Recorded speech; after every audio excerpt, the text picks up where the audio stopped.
Vitta Karate, the name still evokes horror and revulsion in every Kashmiri Pandit. The terrorist who, by his own admission, lost count after killing 20 Kashmiri Pandits. That man, that Vitta Karate, today stood in Srinagar and called himself the brother of those same Kashmiri Pandits. But these lies, these falsehoods, they don't last very long because the law is now finally catching up with Farooq Ahmed Dar.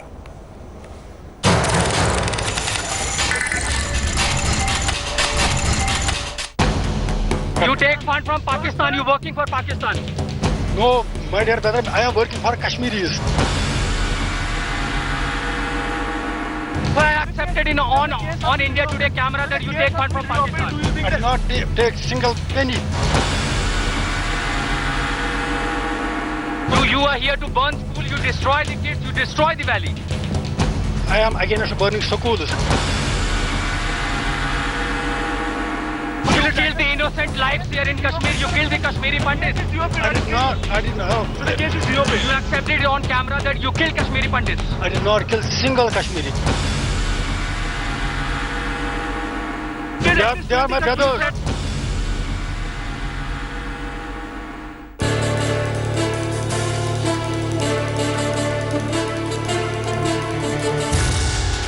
This man, a self-confessed murderer, today nonchalantly declaring himself the brother of those he butchered. You heard his white lies, now listen to this.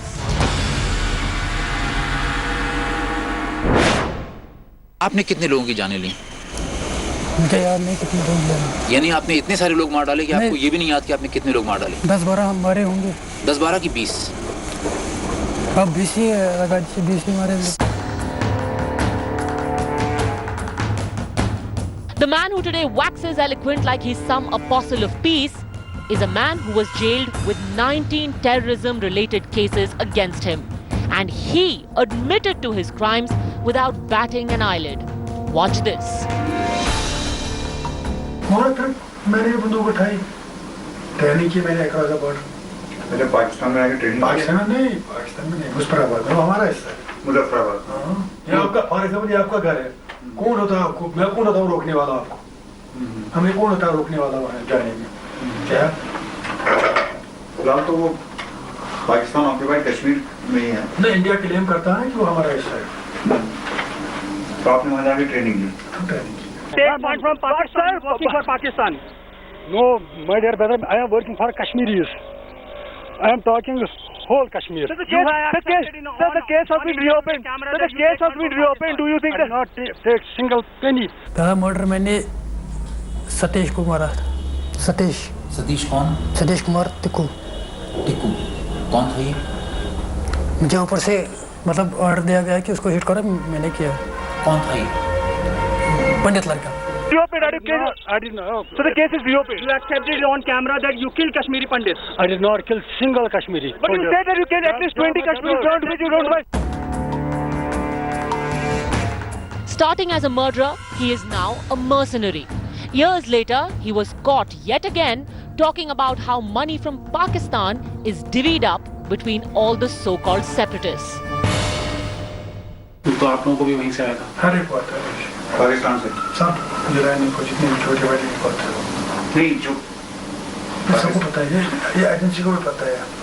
नहीं, पाकिस्तान से जो funding होती है वो सिर्फ गिलानी के पास आती है, वो आप लोगों को पैसा देता है? हर एक को आता है। अब गिलानी के पास सबका अलग अलग आता है? नहीं, गिलानी के पास जो है उनको आता है अलग अलग सबको। कभी कभार गिलानी के पास आता है, कभी कभार उनके पास आता है। किसके पास? यासिन मलिक? हाँ, नहीं, उसका अलग आता है। This man, Vitta Karate, now stands unmasked again and again. His rap sheet, his confession is there for all to see. And now with him being questioned by the NIA, how long before he will finally be brought to justice? With Kamaljeet Sandhu, Ashutosh Mishra and Anando Banerjee in Srinagar, Bureau Report, India Today.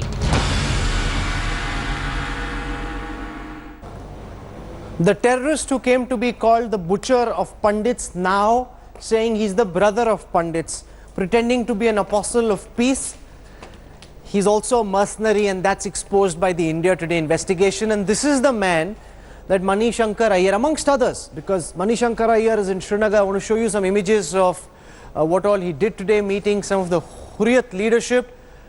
And several of these Hurriyat leaders were exposed by India Today in the Hurriyat truth tapes. Their real face coming out into the public domain for the first time. And these are people now Mani Shankar Aiyar suggests that India and the Modi government should be having a dialogue with. Mani Shankar Aiyar is joining us live on the newsroom tonight from Srinagar. We've also got Anupam Kher. We've got Nalin Kohli of the BJP. So I want to go across to Mr. Aiyar first. Mr. Aiyar, you would have seen the Hurriyat truth tapes. We've shown the real face of some of the Hurriyat leaders. Caught on camera accepting they work as Pak agents. Caught on camera accepting they want crores to set Kashmir on fire. Caught on camera accepting they burn schools. Yet, sir, you're in Kashmir suggesting that we have a conference, a dialogue with the same people. Should we be talking to people who want to burn our country at the behest of Pakistan, Mr. Aiyar?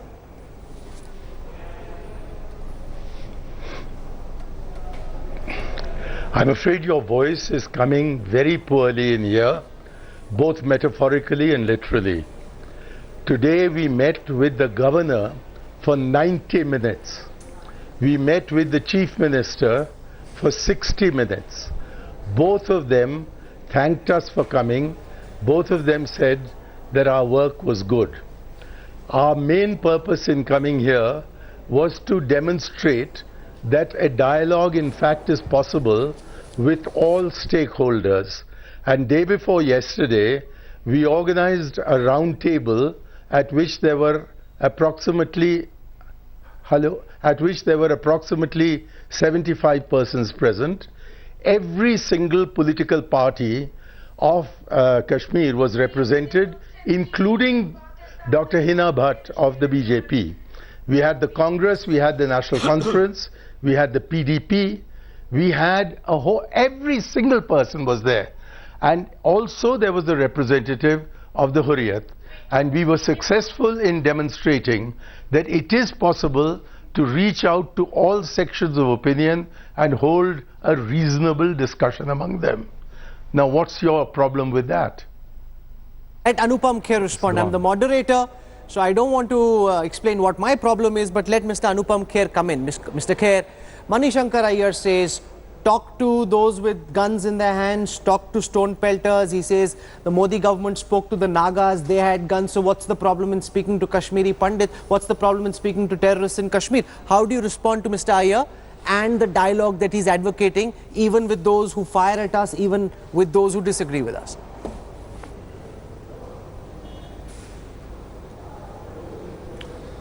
Rahul, with all due respect to Mr. Mani Shankar Aiyar, I think what he's saying that the governor or the chief minister or other people were present, etc. I think that's what happens in the civilized world. Maybe he does not understand that. And the problem is that I had told your channel that if Mr. Mani Shankar Aiyar is going to be there, then it will be difficult to have a dialogue because he has a set situation we have seen in the last so many years. I have never seen him talking about things which are constructive, talking about things which are some kind of a nationalistic feel, talking about things about Kashmiri victims, Pandit victims. Has he ever visited any of the those camps that are there of refugee camps? Has he ever spoken on behalf of Kashmiri Pandits? So to expect him to sort of justify his visit vis-a-vis Kashmiri Pandits, I think it will be difficult.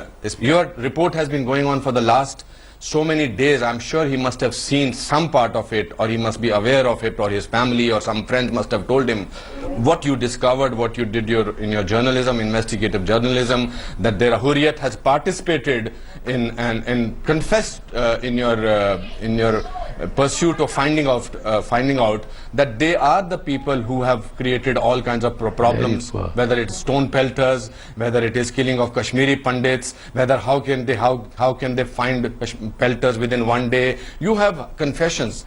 I don't think he has, after listening to all this, paid any attention to that, and he's going to play his politics over there, which is expected out of him. He has been in Pakistan where he's criticized Indian government, so I don't expect anything different from him. So to be having a conversation with him where he will now rebuke me, he will get angry with me, and he will say, "You shut up," or something like that, which I'm prepared for, and because I don't pay much attention to him. But the point is, what has happened in the last 27 years, here is a person, Bitta Karate, who has confessed, and the YouTube is in public domain, where he's confessed to killing 19 Kashmiri Pandits, which is his own confession. I'm sure it's more than that. And there is no comment from him or from his party. So I think that is what is horrifying. And these are the people who represent our country, who are representatives of people of the country. So I don't expect anything from him, but I think look at the tragedy that has happened. What have you been making, Mr. Kher, of the India Today investigation, Hurriyat truth tapes, Bitta Karate? Since 2006, he's been free from the clutches of the law. India Today tracked him down today. Our reporters accosted him, asked him tough questions. The NIA has grilled him third time. We broke yesterday the story of the Bitta Karate case files being opened. Do you think this is becoming a litmus test case of sorts? The Modi government promising action. Are you hopeful that 3 decades later there'll finally be some justice for Kashmiri Pandits, Mr. Kher?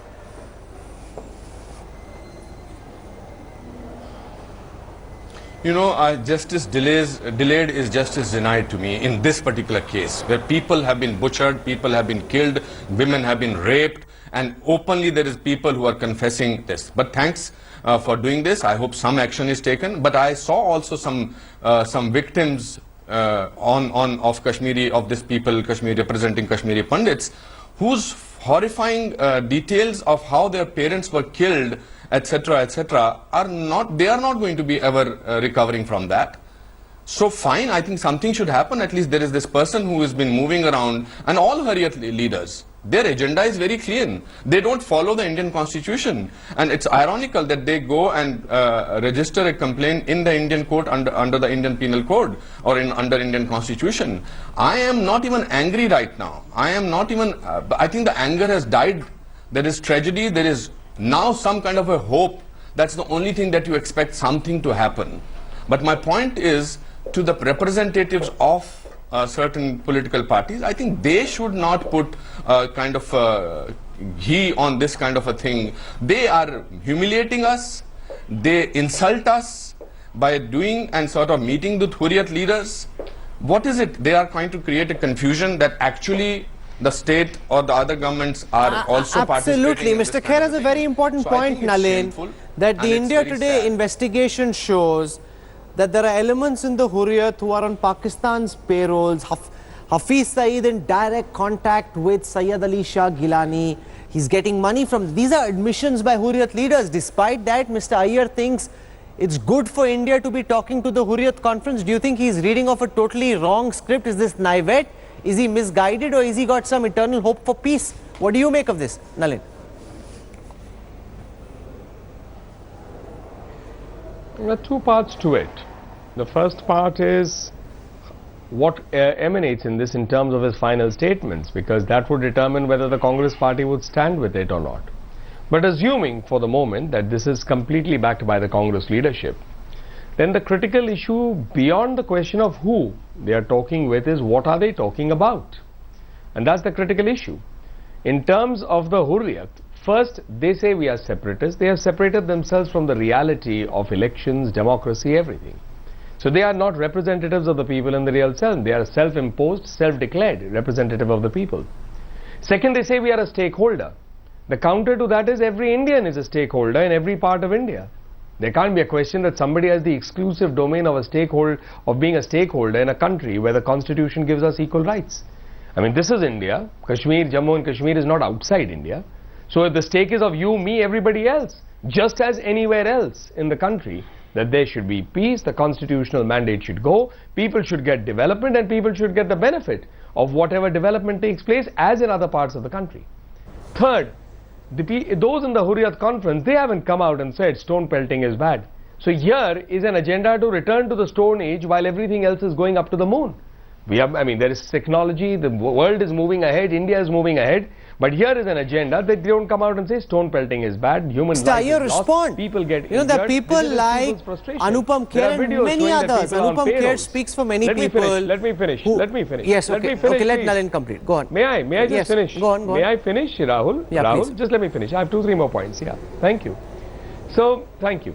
So, in terms of stone pelting, have they come out and stood against terrorism? They glorify terrorism by giving it a name of militancy. A terrorist is a terrorist, no matter what cloak he wears. A butcher is a butcher. If you kill another human being, and then I ask a further question. All my Muslim friends say that terrorism is against Islam. It's the abuse and misuse of Islam by misguided elements. So therefore, anyone who supports terrorism, are they less Muslim? Or are they willing to say they are un-Islamic because that's going against what Muslims stand for? Peace. That's what the Muslims say. So where is it that they have condemned terrorism, stood against? They go and say, no, this fellow has died, he's a martyr. So they create an environment of violence. They perpetrate that you made your point, Nalin. And then they glorify that environment. Let Mr. Aiyar respond to that, because what the India Today investigation shows very clearly, Mr. Aiyar, is that there are elements in the Hurriyat conference who are on Pakistan's payrolls getting money from the ISI to burn Kashmir. I can't even begin to fathom why you think it's okay and appropriate for India to be talking to them. These are terrorists. They should be taken down like terrorists should. Of course, we should speak to the Aam Janta of Kashmir. There must be a political outreach. That is correct. Why should we be speaking to terrorists, Mr. Aiyar? I want to give 2 clarifications first. There were 2 Kashmiri Pandits at our round table, and we have spent an entire dinner with one of the most leading Kashmiri Pandit families of Kashmir, talking to them about the issues that are here. We also had lunch with the Kashmiri Pandit family. So it's not at all as if we have no idea at all that the Kashmiri Pandits have a vital stake in what happens in Kashmir. Secondly, I have to clarify that I am such a marginalized congressman that I declare myself as a freelance congressman. And you know very well that you've called me to this program not because I'm authorized to speak on behalf of the Congress, but because I am an individual who takes his life into his own hands and stands for himself and speaks for himself. So please do not describe me as representing the Congress party. Yes, I am a congressman, but fortunately my party is democratic enough to allow me to do my own thing. Even as an Indian citizen, I write on my own. Let's leave your political allegiance on the side. Why should we be talking to those who are on Pakistan's payrolls, who are confessing on India Today cameras that they want to burn Kashmir at ISI and Pakistan's behest? Why should there be any manner of dialogue with them, Mr. Aiyar? Because none of them said any of what you have just said to us. We heard them out. We don't have to agree. We can't possibly agree with everybody because there are so many differences of opinion here in the valley. And I think it's completely legitimate for me to meet with them when a leading BJP party member, one who's been finance minister as well as foreign minister, met them but only a few weeks ago. And one of those members is with us in our team. So we are attempting to reach out to all sections of Kashmiri opinion. And the government and India Today are not willing to do that. And therefore they have no solution other than the militarization of this state. There are 13 lakh security forces operating over here. And I don't think you would be happy if you were to see loads of armed guards standing in your office while you're conducting this interview. There is a fundamental political problem here, and that political problem has to be met politically. And if the rest of the country is not willing to do it, well, I and my colleagues, along with Yashwant and his colleagues, are willing to give it a try. That doesn't make us traitors, and it doesn't make us anti-Indian. Mr. Kher, as the Modi government marks its 3rd year in office, several critics like Mr. Aiyar would suggest that the Kashmir policy has been one of the weak links for the Modi government, that there is no solution. They're saying there can't be a military solution, there must be dialogue. And Mr. Aiyar said today that if you're willing to speak to Naga separatists, those who are terrorists with guns, speak to stone pelters as well. I'm not agreeing with it, but that is Mr. Mani Shankar Aiyar's contention, and of those who say that there should be dialogue with those who are opposed to us, even if they have a gun pointing in our head. How do you respond to this? You know, Rahul, what happens unfortunately in debates that we get people who are wanting to be politically correct, who are trying to sort of trivialize the whole matter. You are talking to a person whose family, whose people have been victim to of all of this. So to say that I am as an individual does not take away the fact that why talk to people who are responsible for killing people? As an individual also means fine, it's okay, he wants to sort of play safe and sort of say that I'm not representing my party and as an individual. But the point is, I don't want to be party to a debate where people are rightly trying to make, it's not a court of law. We are not right of trying to saying that I can't quote constitution, I can't talk like this, I cannot. Unfortunately, I will not be able to talk like this because I am not a politically correct person. Mr. Aiyar is right now talking to it like a true politician who says that I have gone as an individual over there and there are other people, and he's talking about two prominent Kashmiri families. I think those are the only two Kashmiri families which must be there. Means what is he talking about? What about the other two families? Unfortunately, if he's talking about security people, those two people must be, their families must be also having gun points on their head that you better not say something that we are torturing you in this valley. So do you think they will actually be staying there and sort of saying that yes, we are torturers? They have not left our young lieutenant. They took him out and killed him also by his own friends going out. I want to play out. So what is it, Omar Fayaz? Absolutely. For all those who think talking to the Hurriyat is a good idea, I want to play out just one clip of what Naeem Khan, who's a Hurriyat leader, says in this India Today investigation, the Hurriyat Truth Tapes, where he reveals how Hafiz Saeed seems to be in touch with Sayyid Ali Shah Gilani, a Hurriyat hawk hardliner who Mr. Aiyar suggests that there be a dialogue with. Listen to what his own lieutenant, his own general is saying goes on between Hafiz Saeed and Sayyid Ali Shah Gilani. Mr. Aiyar, you especially should listen to this, sir. Pakistan में sir आप किसके touch में हैं? नहीं, हमारे भी लोग हैं वहाँ, नवाज शरीफ के साथ हैं, बाकी लोगों के साथ भी हैं, कोई ऐसा नहीं। गिलानी साहब किसके टच में पाकिस्तान में? गिलानी की जमात इस्लामी वहाँ है और फिर एजेंसियाँ भी हैं। हाफिज सईद के कोई टच में है? इनमें से कुछ गिलानी साहब थोड़ा सा रहा है, थोड़ा सा उनके साथ, थोड़ा सा। किनका? हाफिज सईद ने गिलानी साहब को फंड किया है। कितना सर? सब कुछ तो नहीं पूछते, बट हमें जहाँ जहाँ पता चलता है तो ठीक ठाक किया, उन्होंने भी किया। 10-20 करोड़ ज्यादा किया, राष्ट्रीय रजिस्ट्रेशन तो आपसे, क्योंकि उसको ये फायदा हुआ, उसने पूरे पाकिस्तान में एक ड्राइव भी फिर चलाया इस नाम पे ना, कलेक्शन ऑफ फंड्स के। Mr. Aiyar, you just heard one of the top leaders of the Hurriyat conference, the provincial president of the Hurriyat, say Sayyid Ali Shah Gilani and Hafiz Saeed are in constant touch. They drop a charter together. He's sending him money. All of these are admissions, on-camera admissions. And yet somehow you recommend that there be a dialogue with these same people, Mr. Aiyar. Let the Congress party be on the side. You as an individual are suggesting this, Mr. Aiyar. I am suggesting it. I am also going to reveal to you that we were asked, I'm not going to tell you by whom, to request Mr. Jilani to speak in such a manner that the tension on the streets could be reduced. He felt that Mr. Jilani has a considerable influence upon these children. Mr. Jilani refused to accept this request, but I believe that he is being overtaken. Please listen to me. He is being overtaken on the right by Zakir Musa.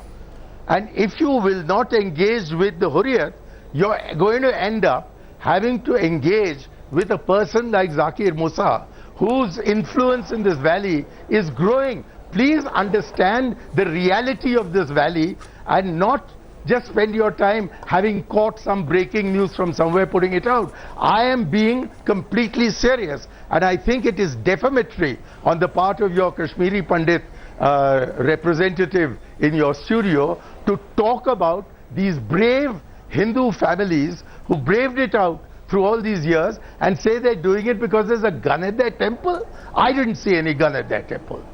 No, that's not any representative, Mr. Aiyar. This is Anupam Kher, acting legend, activist. Rahul, Let's be respectful. Let's be by respectful. defaming the Kashmiri Pandits who stayed here. Why does he talk about let me ask him one question, point blank question. Because they are committed Kashmiris. Rahul, okay, Mr. Kher, two things I want to ask you. Yes.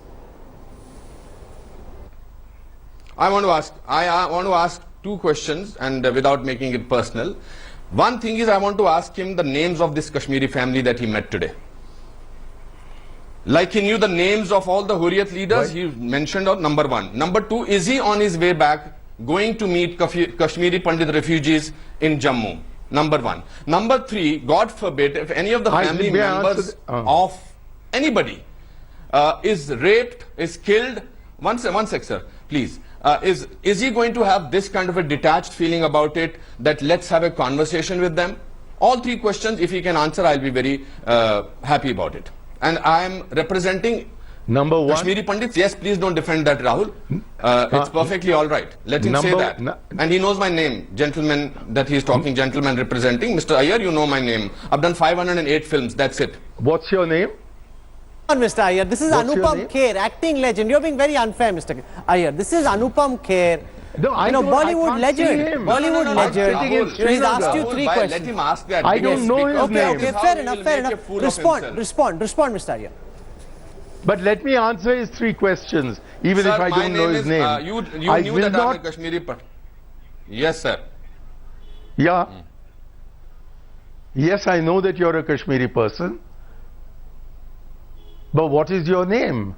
Is Anupam Kher, Mr. Aiyar, and he's asked a very important question. Everyone's watching you. Anupam Kher, and I'm also a proud Indian, unlike you. I'm very sorry. I'm very sorry, Mr. Kher. There was so much disturbance. Sir, that's a very bad piece of acting. That when you were first introduced, it didn't come through to me. As you saw at the beginning of this program, I didn't even recognize my own name because there was so much background disturbance. But of course I know you, Mr. Kher. You are one of India's diadems. You are a famous film actor, and I greatly appreciate your artistic abilities. I also understand the anger that you feel at the fact that you are not in Kashmir and you have to be in either Jammu or Bombay. Now let me answer your first question. The two families are so prominent that I think it would be completely wrong on my part to say their names here when I haven't got their permission to say so, but I'm absolutely sure you know them. For all I know, you might even be related to them. Your second question was, will I be passing through Jammu on my way back to India? If you tell me the names, sir, I will know that I've been related to them. Anyway. Let me finish answering your questions. Why are you so excited? I'm answering your first question, saying I will not reveal their names without their permission. Sir, I am pained, not excited. I'm absolutely certain. All right, then keep calm. Let me finish my answers. Let me finish my answers. My second is, we were planning... Please let me speak, Mr. Yes, sir. We were planning to return via Jammu to Delhi, and we came to the conclusion that it would not be right to do this as an incidental visit, and we have every intention of visiting Jammu at a subsequent stage, specifically to meet with the Kashmiri Pandits there. And if you, Mr. Kher, can assist us in meeting the Kashmiri Pandits in Jammu, I'd be very glad to liaise with you and work out not only a convenient date, but also a suitable agenda and a suitable collection of people whom we can meet. I'd be more than happy to collaborate with you. Anupam Kher also asked you, would you recommend dialogue if somebody in your family had been butchered by these people? He said that if someone in your family, God forbid, had been killed, would you still be saying talk to the same people who killed those who are near and dear to you? I would say yes, because Mahatma Gandhi and Jawaharlal Nehru taught us at the time of partition that despite the massacre of hundreds of thousands of Hindus and Sikhs in Pakistan and of several thousand Muslims in India, that we should not fall into the cusp of hatred, and that we should be reaching out to those who have suffered like we've suffered. So I am more than willing to go. I have been with Rajiv Gandhi to the KV camps way back in 1990. I have all sympathy with them, and I'm more than ready to listen to their voice. And since there are some Kashmiri Pandit families Congress here, go into a massacre of 6 men in 1984? And they participated. If they are so peace-loving, participated in our round if they are table. so peace-loving, I also want to bring in Nalin, just 1 second, Mr. Kher. Nalin, the point that Mr. Aiyar is making, just 1 second. Anupam sir, 1 second. One question to Nalin Kohli, if you don't mind. Nalin, Mr. Aiyar's contention is, if you don't speak to hardliners like Sayyid Ali Shah Gilani, his argument is Kashmir will go even. I'm coming to you, Mr. Kher, in just a moment. Let Nalin also come in, please. Then Kashmir will go even rightward towards the likes of Zakir Musa, Burhan Wani's successor. He says that that's the person that Kashmiris will start gravitating to. That's a flawed argument, and Nalin Kohli should respond to what Mani Shankar Aiyar is saying.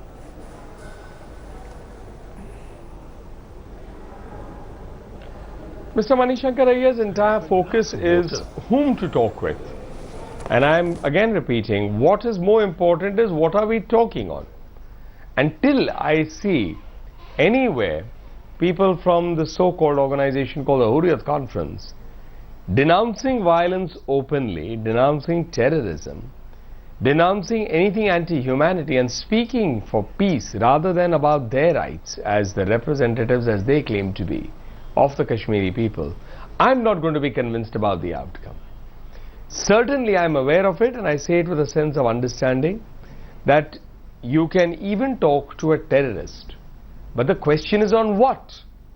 I mean, from our perspective, it can only be in the constitutional scheme where the starting point is I am an Indian, this is the constitution, or whatever we talk is within that, and we shall make this living document work for where I am so that everyone gets the benefit of it. I don't see that happening with the Kashmir. Running out of time on this discussion, Anupam Kher has one question he wants to ask to Mani Shankar Aiyar. He wants to make a very important intervention before I end, Mr. Kher. You want to respond to Mani Aiyar? Two questions, since, sorry Rahul, I'm doing your job, but two questions. Go ahead, sir. One is, when was the last time he visited Kashmiri Pandits? In the last 27 years. Fine, he does not think it's suitable right now to sort of go and trivialize make this whole thing. When was the last time in the last 27 years he visited any Kashmiri camp? And as far as I give the answer Number two, sir, you said about, with all due respect sorry, let me answer. You asked me a question. Yes, sir. Kher, you asked me a question. When did I last visit a Pandit camp in Jammu? It was when the Congress party, at that time the Congress party looked upon me with some favor. I was asked to represent the Congress party at a Panchayati Raj Sammelan in Jammu, and on that occasion, I think it was 1997, I did go to a Kashmiri Pandit camp. I meet several Kashmiri Pandits in Delhi, and when I've been every time I've been in Srinagar, I've met with those Kashmiri Pandits whom I can meet over here, including Amitabh Mattu, who is a very close and old friend of mine, and whose family has stayed here through the time of troubles. Last question. Pardon? My last question is that he spoke about the tradition of Rashtrapita Mahatma Gandhi, and what happened when the assassination of Mrs. Gandhi happened, unfortunate assassination. The same party went for a massacre of so many thousands of Sikhs. What happened to the peace-loving nature of at that time? I strongly condemn that. I very strongly condemn that. I think it was very, very wrong that so many Sikhs lost their lives, and I say so with a great personal sorrow because my wife is Sikh and 2 of my 3 sons-in-law are Sikhs. I understand their sorrow. You know, I'm going to conclude this newsroom showdown. And I want to thank Rahul, the world is very smart and intelligent. Indian people are very smart and intelligent. Okay, anyway, continue. You know, I just want to thank all our guests for joining us. This is a deeply contentious issue. Emotions running high on both sides. The debate could have degenerated, but our guests had a certain level of sobriety. We can agree to disagree. We don't have to agree with what Mr. Aiyar is saying. He has the right to his view without being pounced on or jumped on. He said he's made his case. Anupam Kher and Nalin Kohli have strongly rebutted it. We leave it to you, our viewer, to decide where you stand on this debate and whether those who've been exposed by India today really ought to sit on the discussion table. But for maintaining a high standard of debate and for lighting up Newsroom tonight with the arguments, gentlemen, thank you so much. Thank you, Anupam Kher, Nalin Kohli and Mani Shankar Aiyar. We appreciate this. Debate is important in a democracy, even if we strongly agree to disagree. Massive confusion, uncertainty surrounding the CBSE results. The Ministry of HRD announcing they will appeal in the Supreme Court. Meanwhile, lakhs of students anxious, biting their nails, wanting to know what the future holds for them. कोई चिंता की बात नहीं है, सबके साथ न्याय होगा.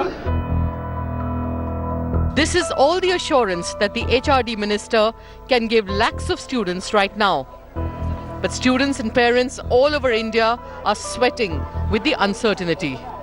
Right now a bit tense because obviously the due cutoff, totally my career, my courses are depend on due cutoff as well. As for that, my results are very important because only on that basis I can decide my course and career. Maybe they should do it next year, but suddenly nahi karna chahiye. It will affect the students drastically. At least the students should be informed well in advance that there will be no moderation so that they are prepared. But let's see what CBSE decides. Our students are caught in the crossfire between the HRD ministry and the courts with no respite in sight and no guarantees with when the results for CBSE 12th will be declared. With college admissions around the corner, whether students will get relief in time will be critical to their future. And the former HRD minister is quick to tell the government to take a stand speedily. Ministers don't have to worry, only the parents and the children worry. I think they should understand that the concern of the parents and children must be addressed, and it must be addressed quickly. While educators for a while now have worried about the government's moderation policy lowering education standards, the fact does not go away that decisions on education policies in India are often seen as knee-jerk. The first thing is the question paper, the construction of question paper, whether it's an even balanced question paper, and if there is some kind of an imbalance, so moderation is done at that level. Then the marking schemes, how the paper has to be corrected. So that is the second stage of moderation. And the third stage of moderation is that if there have been some gross mistakes which have been overlooked, so children should not suffer, then there is a moderation done at third level. The High Court order on Tuesday unequivocally said that doing away of the marks moderation policy this year was unfair to students who had registered for the exam when the policy was still in place. Now all eyes are on the Supreme Court. At the crux of the matter might be the merits of the moderation policy, but the zeal of the ministry to announce the decision of sacking the policy after the start of exams and also the entanglement of the decision in the courts has led to various important questions as to when will the government understand and learn that the education policies have to be implemented in a planned fashion, and when will the government stop treating students as guinea pigs. With journalist Vishal Bahel, this is Supriya Bharadwaj for India Today in Delhi. The one thing I don't understand is why does all this legal entanglement start just when exams are about to happen or results are about to come? These things should be figured out way in advance. Very, very unfortunate for families, teachers, parents, and most importantly, the students themselves. Maharashtra Chief Minister Devendra Fadnavis had a lucky escape today when the helicopter he was in got entangled in wires in Latur and crash landed. Fortunately, Fadnavis and his entire team is safe. The chopper takes off from Maharashtra's Nilanga helipad. Moments later, it flies into a dust storm. Shortly afterwards, the chopper is reduced to a metallic heap on the ground.